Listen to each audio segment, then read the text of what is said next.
Eto na naman tayo, balik na naman tayo sa yung continuation ito nung kahapon. Ayan. Ito yung sabi ko, no, bakit ako nagpursigi talaga na yung maging self-sufficient talaga, na kahit nag-asawa ka na, nagkaroon ka ng sariling pamilya, nagkaroon ng sariling, buhay, mga anak, ganyan, or anak, kasi isa lang naman ang anak ko, yun.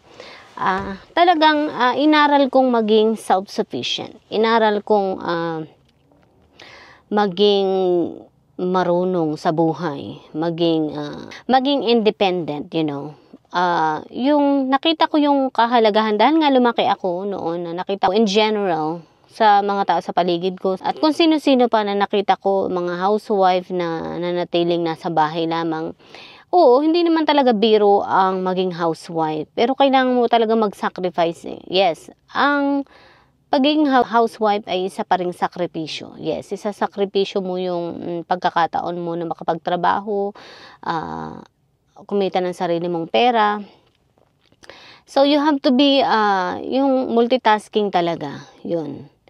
Mamimili ka talaga whether mag-stay at home ka, alagaan mo yung mga anak mo. Pero, kailangan matuto kang magmasid. Tingnan mo yung sarili mo kung afford ba ng situation, afford ba ng asawa mo yung buhay, yung pamumuhay nyo, kung halimbawa nasa bahay ka lang at titigil ka sa pagtatrabaho, titigil ka sa pagkita ng pera, aalagaan mo yung mga anak mo, tatanungin mo muna yung sarili mo, titingnan yung sitwasyon, titingnan mo yung sinasahod niya, titingnan mo lahat, magiging observer ka, okay? So, yun ang natutunan ko. Make sure na tingnan mo kung afford ba ng asawa mo yung buhay mo, paumuhay mo, yung pagtigil mo sa trabaho, yung pagkakaroon nyo ng mga anak, kung ilan ang mga anak nyo, kung magkano sinasahod niya, yung mga ganong pangyayari. So, nakita ko yun. Kailangan mo talagang magkwenta Kailangan mo mag-isip, kailangan mo maging observer. Dahil nga, sabi ko nga, ang nanay ko, ang naging way niya sabi niya mag-asawa daw, diba, para may bubuhay sa kanya. Which is, yun ang pangasawa naman niya, hindi naman mayaman. Kung mayaman, sure, why not? Kung maladol, pikison, diba? Why not? Kaso hindi So, ito nga, ang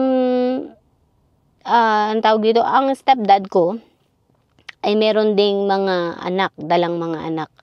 4 na mga anak. Okay lang siguro kung yung mga anak niya mga adult na nung time na yun, kaso hindi pa rin.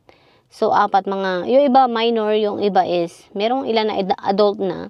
Pero kahit adult na is mahirap pa rin kasi Pilipino yan Yung mga yan is hindi sila, tawag dito, hindi kagaya sa mga American na pag nag-18 na, 21, bubukod na sila. Hindi ganito sa Philippines, napakabibihira.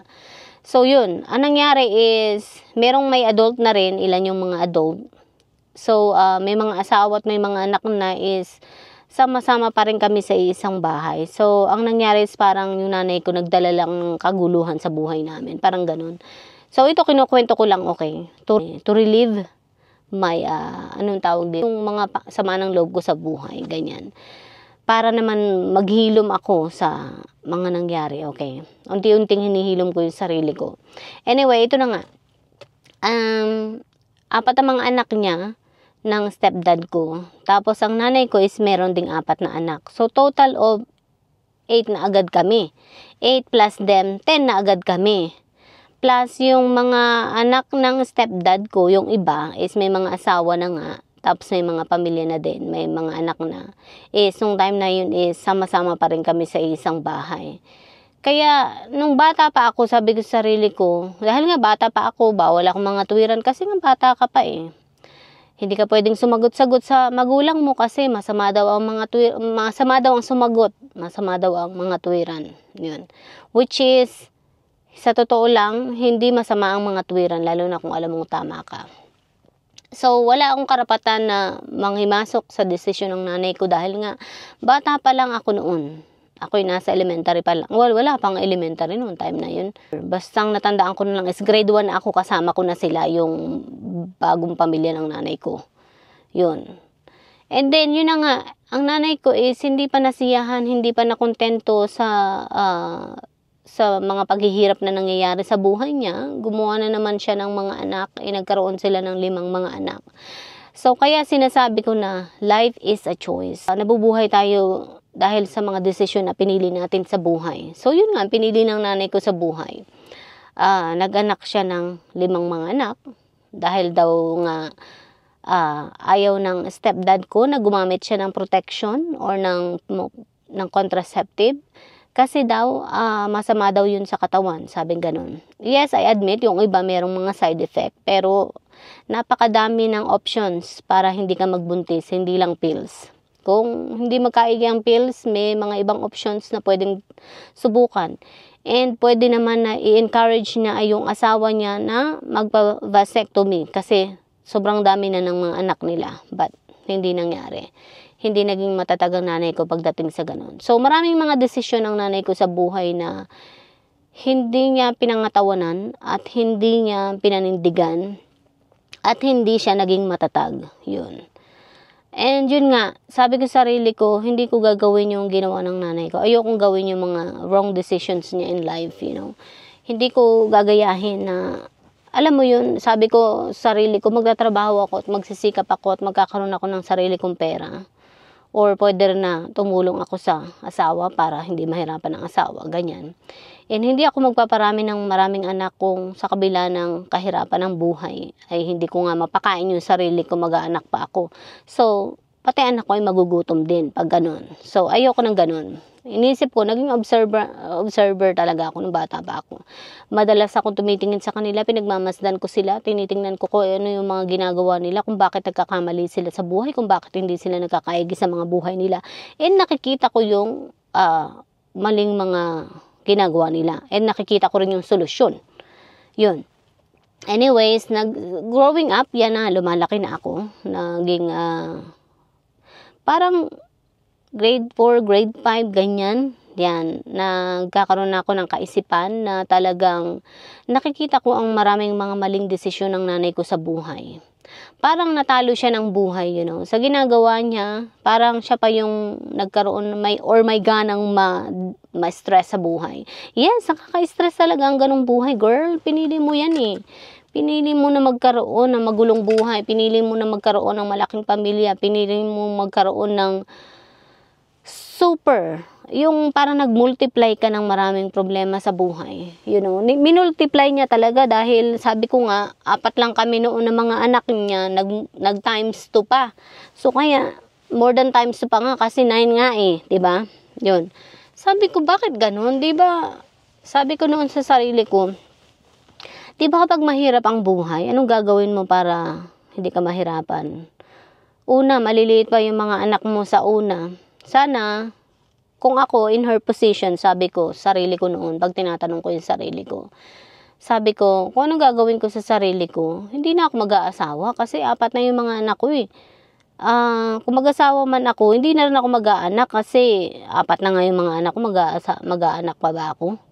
Yun. Siguro magtatrabaho na lang ako at kikita ng pera, gagawa ng pagkikita ng pera at ipag-iipon, ganyan. Or, ang daming options na pwede kong gawin na sabi ko sa sarili ko yun ang gagawin ko. Yung mga anak ko, dahil nga maliliit pa sila noon, kung ako sa kanyang posisyon. Sabi ko, kung maliliit pa ang mga anak ko na ganyan, kasi nga namatay yung tatay ko is, ako nasa tiyan pa lang ng nanay ko. Tapos, yung mga kapatid ko naman, kasi nga 2 years apart kami, bawat isa sa amin. Yan. So, hindi ko alam kung ilang taon nang namatay. Well, wait. Dahil nga nasa tiyan pa lang ako, 'di ba? So, ate ko noon natatandaan ko is nasa elementary nung time na 'yun. Hindi ko na nga nagising yung tatay ko, 'di ba? So, nasa elementary. So, parang siya ay grade 4, grade 5, I think, yung ate ko. So, matalino nga ang ate ko kahit nung ganung time na yun na ganun na siyang edad. Mature yung isip ng ate ko. So, sa isip ko, dapat ganun ang ginawa ng nanay ko. Ang ginawa niya, hindi na siya nag-asawa. Nagtrabaho na lang siya. Tapos, itinaguyod niya kami. Ate ko naman maaasahan na sa pag-aalaga sa amin. And medyo may isip na rin kaming mga anak. Hindi na kami ganun kahirap alagaan. So, dapat ganun ang ginawa niya. Nagtulong-tulong kami. Nagtulungan kaming 5, kumbaga, para makapagtapos ng pag-aaral at maitaguyod ang buhay. Pero hindi yun ang ginawa ng nanay ko, which is ang nagawa niyang solusyon is mag-asawa. Sabi ko, mali, hindi ko gagawin yan. Ako, magtatrabaho ako at mag-iipon, itataguyod ko ang sarili kong buhay at sarili kong, yung mga anak ko. Kasi, ayokong idepende ang buhay ko sa ibang tao, pagdating sa pera, lalo na. So, sabi ko, hindi ako didepende, lalo na sa lalaki, pagdating sa pera. Kaya sabi ko, hindi yun ang solusyon, ang dumepende ka sa lalaki. Ang solusyon is, ang tulungan mo ang sarili mo para maiangat mo yung sarili mo, magkaroon ka ng magandang buhay, magkaroon ka ng sariling pera, mag-ipon, magtrabaho. Gugulin mo yung mga panahon mo habang bata ka sa pagtatrabaho at pag-iipon. Hindi dahil sa paghahanap ng lalaki na makakatulong sa iyo. Yun. Mali yun. So, yun ang ginawa niya na nakita ko nga. So, sabi ko sa nanay ko na every 2 years nga ay buntis yung time na yun. Sabi ko, Nay, elementary ako nung natatandaan ko. Sabi ko, Nay, tama na, huwag ka nang magbuntis. Marami namang paraan para hindi ka magbuntis. Hindi ka ba naaawa sa sitwasyon namin? Hindi ka ba naaawa sa sitwasyon nyo? Hindi ka ba nahihirapan sa sitwasyon nyo namin? Halos hindi na nga kami makakain eh. Halos hindi na nga tayo makakain. Mag-aanak ka pa ba? Huwag ka nang mag-anak, tama na. Sabi ko sa kanyang ganun. Kasi nahihirapan na din naman kami. Kita mo nga, kailangan pa namin tumigil sa pag-aaral. Yung ilan sa mga kapatid ko, kailangan tumigil sa pag-aaral kasi hindi muna kayang mapag-aaral kami. Kasi nga, marami na kami. Hindi ba dapat itigil mo na ang pagbubuntis mo? Sabi ko sa kanyang ganun. So, yun. Kasi sabi ko, ang hirap-hirap ng sitwasyon. Alam mo, nagalit pa sa akin ng nanay ko. Tandang-tanda ko yun. Sinampal niya ako. Halos dumugo yung labi ko noon. Sabi niya sa akin, ganun, sige, lumayas ka na dito. Sabi niya ganun. Ako pang pinalalayas niya. Sabi niya ganun, umalis ka na kasi ang talas ang tabi ng dila mo. Sabi niya ganun. So, yun, hindi niya nagustuhan yung sinabi ko. Yun, saka na natin itutuloy uli ang kwentuhan dahil ako ay papasok na sa trabaho. Yes. May time pa naman ako, kaya lang is, ito na naman, kaya inom ko na maraming tubig sa umaga is, hindi ko kinakaya. Banyo ang katapat. Anyways, yun nga. Yun ang natutunan ko sa buhay. Na maging marunong ka sa buhay, maging madiskarte ka, maging, yung magtrabaho ka, mag-ipon, magtabi. And then yung anak mo, responsibilidad mo yan. Pag-aralin mo yung mga anak mo, you know. Pagtapusin mo sila ng pag-aaral. Dahil responsibilidad mo yan, hindi responsibilidad ng iba. Yun. Pilitin mong igapang yung mga anak mo para mabigyan sila ng magandang edukasyon sa buhay, para makalaban sila sa buhay. Kung ayaw mo na ganun ang gawin mo sa mga anak mo, huwag kang mag-anak, problem solved, you know. Yun ang masasabi ko. Kung nahihirapan ka sa malaking responsibilidad, ang solusyon is huwag kang mag-anak. Yun. Pero hindi nila maisip yun. But anyways, nandito na tayo sa mundong ito, kaya harapin na lang, 'di ba? So anyways, yun na nga. Papasok na ako. Bye!